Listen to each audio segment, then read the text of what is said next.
perkembangan dari Sarawak antaranya mengenai saringan kendiri kit ujian pantas RTK antigen pada sambutan Tahun Baru Cina. Buma, silakan. Baik Sahih, terima kasih.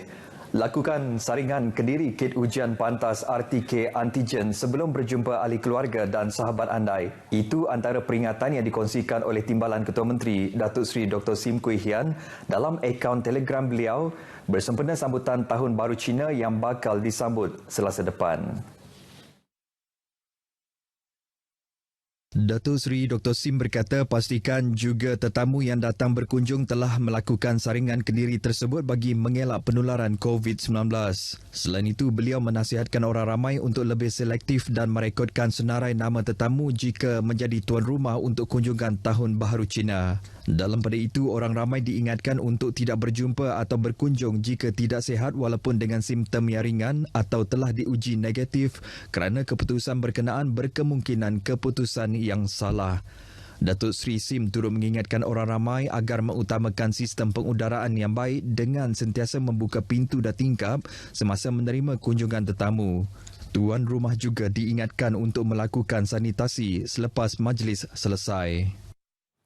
Yang di-Pertuan Negeri Sarawak Tun Pehin Sri Abdul Taim Mahmud hari ini menerima kunjungan hormat daripada Pengarah Penyiaran Negeri Sarawak yang baharu, Nazrul Hakim Madnoh. Nazrul Hakim memaklumkan pertemuan itu bagi membincangkan hubungan kerjasama yang telah terjalin antara RTM Sarawak dan Kerajaan Negeri. Nazrul berkata perjumpaan sulung beliau bersama Yang di-Pertuan Negeri itu antara lain mengetengahkan ehwal semasa pembangunan di Sarawak selain terus menyediakan rancangan siaran televisyen dan radio yang relevan dan terbaik untuk rakyat di negeri ini. Ini mendekatkan lagi lah hubungan antara Jabatan Penyiaran dengan Kerajaan Negeri, terutama sekali di pihak istana lah. So saya rasa kita mampu meneruskan lagi lah program-program kerjasama yang kita buat selama ini dengan baik dan kita mampu teruskan. Itu harapan kita. Dan tadi pun secara tidak langsung apabila Tun sendiri menyatakan bahawa bintang kecil dan bintang P.Ramlee itu harus diteruskan. So insyaAllah this year kita akan laksanakan. Beliau berkata demikian kepada pemberita di kediaman rasmi Yang di-Pertuan Negeri di Demak Jaya, Petra Jaya, Kuching.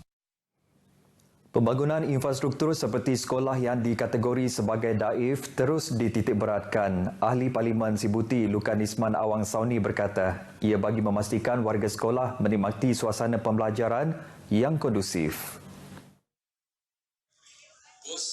Lukan Isman memberitahu sejak tahun 2018 sehingga tahun lepas, lebih 10 buah sekolah daripada 38 buah sekolah sedang dan akan dibina baru. Antara sekolah terlibat adalah Sekolah Kebangsaan, SK Batuniah dan SK Rancangan Sepupuk. Beliau juga menyatakan klinik daerah Subis juga akan dibina semula di tanah seluas lebih 2 hektar di kawasan Sepupuk. Beliau yang berucap di Miri pada majlis sambutan pra-Tahun Baru Cina 2022 anjuran Pusat Hikmat P218 Sibuti. Dalam pada itu, Lukan Isman berterima kasih kepada masyarakat Tionghoa dan penduduk di Miri, terutama pengundi gabungan Parti Sarawak GPS pada pilihan raya umum Dewan Undangan Negeri Sarawak ke-12 yang lalu atas kemenangan GPS. Pada majlis sama, beliau turut mengumumkan geran RM5,000 untuk Taman Didikan Kanak-kanak manakala RM8,000 untuk Sekolah Jenis Kebangsaan Cina di kawasan Parlimen Sibuti. Program Jualan Keluarga Malaysia PJKM akan diadakan di Pekan Kabung pada hujung minggu ini selama 2 hari bermula Sabtu. Ketua Pegawai Penguatkuasa Kementerian Perdagangan Dalam Negeri KPDNACP Daerah Seri Aman Al-Rezamani Abdul Razak ketika dihubungi RTM berkata pihaknya menjangkakan program di Kabung nanti turut mendapat sambutan menggalakkan daripada orang ramai. Jelas Al-Rezamani yang merupakan program yang kedua dianjurkan untuk penduduk di bahagian Betong selepas sambutan yang amat menggalakkan daripada penduduk di kawasan pusat minggu lepas. Ujar beliau sepanjang 2 hari program itu berlangsung kelak, KPDNACP bersama-sama pihak pembekal akan menawarkan barangan keperluan harian pada harga yang lebih murah berbanding di pasaran. Antara barangan yang ditawarkan adalah ayam standard, telur ayam pelbagai grade, gula pasir, minyak masak dan tepung gandum. Tambah Al-Rezamani lagi, maklum balas yang diterima daripada orang ramai pada 2 program sebelum ini, iaitu di Seri Aman dan Pusak. Mereka mahu program tersebut dapat dianjur secara berkala. Ia secara tidak langsung dapat meringankan kos sara hidup mereka dalam situasi harga barangan yang dilapor kian meningkat ketika ini. Sementara itu, Lembaga Pemasaran Pertanian Persekutuan dan Lembaga Kemajuan Ikan Malaysia akan turut serta dalam program di Kabong nanti dengan menawarkan produk ikan segar, sayur-sayuran serta buah-buahan pada harga yang berpatutan. Baik saudara, sekian berita dari Sarawak. Kita kembali bersama Sahi di Angkasa Puri. Silakan Sahi. Terima kasih, Buma.